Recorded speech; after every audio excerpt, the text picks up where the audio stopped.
शाश्वत सनातन संस्कृत में मैं विनोद पांडे आप सभी का बहुत बहुत स्वागत करता हूँ। आज की ग्रंथ है श्री रामचरितमानस, श्री तुलसीदास जी कृत। और ये बहुत ही छोटे आकार में है कि आप चाहेंगे तो ये कुर्ते के पॉकेट में भी आपके, या बड़ा जेब होगा तो उसमें भी ये आसानी से आ जाएगा। और इसको आप यात्रा वगैरह में अगर आप जा रहे हो तो वहाँ भी ले जाके और वहाँ भी इसका पाठ करने में सुविधा रहती है, क्योंकि छोटा आकार में है। तो इसके बारे में, रामचरितमानस जी के बारे में क्या बताना, तो सभी जानते हैं और हर घर में मौजूद है। लेकिन इस गुटका आकार की पुस्तक में क्या है, कैसे है, इसके बारे में चलिए एक जानकारी प्राप्त कर लेते हैं। जय श्री राम बंधुओं। आज का ग्रंथ है श्री रामचरितमानस और ये गुटका साइज में है, पॉकेट साइज, बहुत छोटे आकार में है। यहाँ पे आप जैसा कि देख सक रहे हैं, मूल गुटका विशिष्ट संस्करण। और इस ग्रंथ का कोड संख्या है 1544। बहुत ही सुंदर ग्रंथ है और बहुत ही सुंदर आकार प्रकार में है। इस ग्रंथ को मैंने, अभी मेरे पास बड़े साइज में थे और मझला साइज में भी था, लेकिन छोटे आकार में नहीं था, तो अभी मैंने हाल फिलहाल में ही लिया है इसको।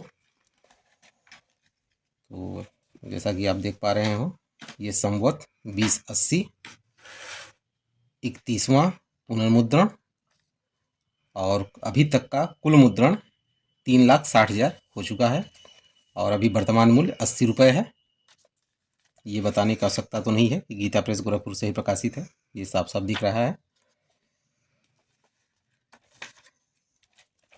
यही पुस्तक इसी आकार में और इसी तरह का एक और संस्करण आता है, वो 70 रुपये में आता है, नॉर्मल संस्करण, और ये थोड़ा सा मोटा होता है।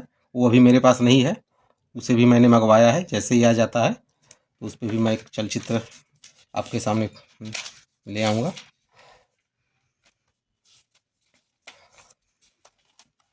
बहुत अच्छा है, पेपर क्वालिटी बहुत ही अच्छी है।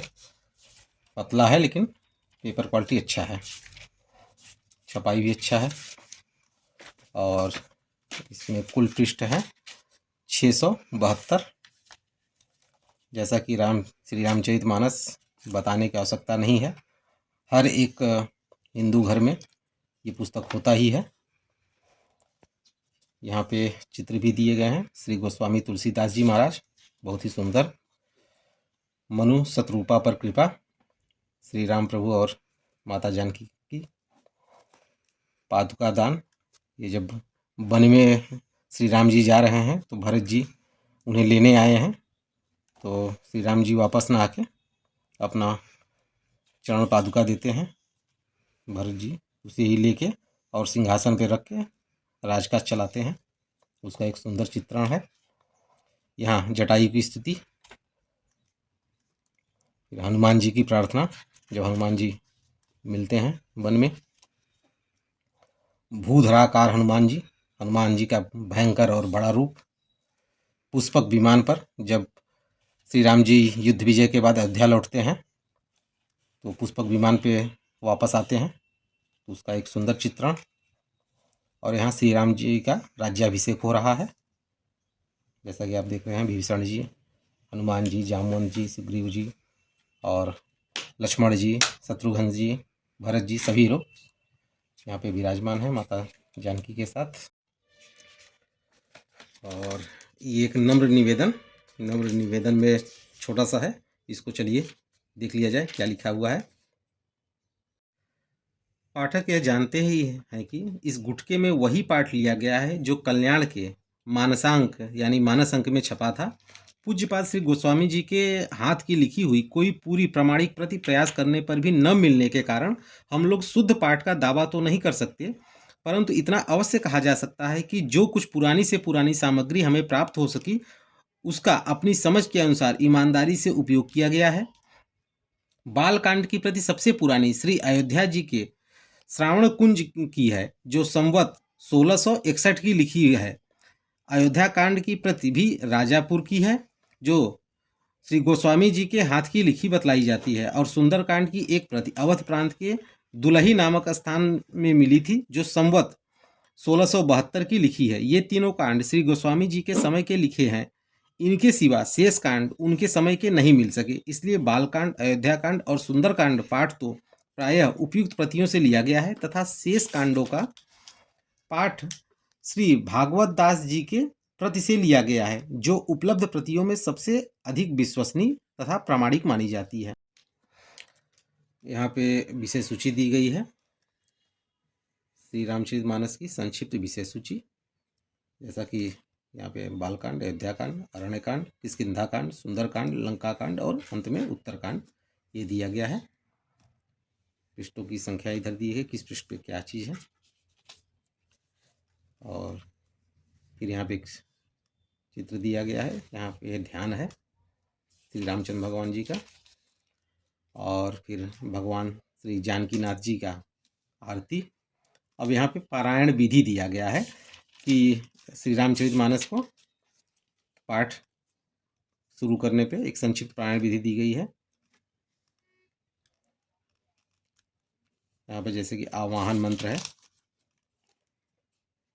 आचमन है, करन्यास है, हृदयन्यास, इसके बाद फिर ध्यान है, फिर पाठ। और पाठ में भी जैसे कि पाठ एक महीने का पाठ होता है 30 दिन का, एक 9 दिन का पाठ होता है। तो 9 दिन के पाठ में पहला विश्राम कहाँ देना है, दूसरा, तीसरा, चौथा, पाँचवा, छठवां, सातवां, आठवां, नौवां, ऐसे 9 दिन का पाठ दिया गया कि 9 दिन में आप कहाँ कहाँ पे से शुरू करें और कहाँ पे विश्राम दें, फिर अगले दिन कहाँ पाठ करें। ऐसे ही 30 दिन के पाठ का भी एक दिया गया है। जैसे पहला विश्राम आपको 30 दिन में पृष्ठ संख्या 50 पे देना है, दूसरा का 68 पे देना है, तीसरा पे 86 है, चौथा 103 है, पाँचवा 120 है।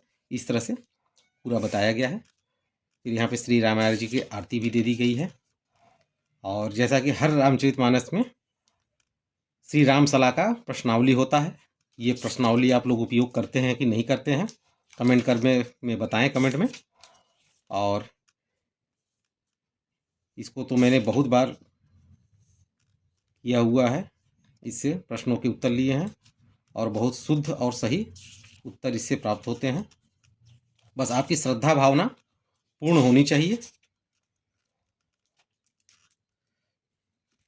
फिर यहाँ पे गोस्वामी श्री तुलसीदास जी की एक संक्षिप्त जीवनी दी गई है। जीवनी भी करीब करीब 6-7 पृष्ठों में है। और इधर ये सुंदर चित्र विग्रह दिए गए हैं। फिर यहाँ से श्री रामचरितमानस का पाठ बालकांड से शुरू हो जाता है। इस पुस्तक में सिर्फ मूल जो चौपाई और दोहे हैं वही है, हिंदी अनुवाद नहीं दिया गया है क्योंकि ये बहुत छोटा ये बनाया गया है गुटका आकार में, तो सिर्फ मूल जो पाठ है वही दिया गया है। पुस्तक जो ग्रंथ है बहुत ही सुंदर बाइंडिंग के साथ है और बहुत ही अच्छा है। तो मैं चाहूँगा कि अगर आप लोग को अच्छा लगे तो ये ज़रूर इसको ले आएँ और रखें।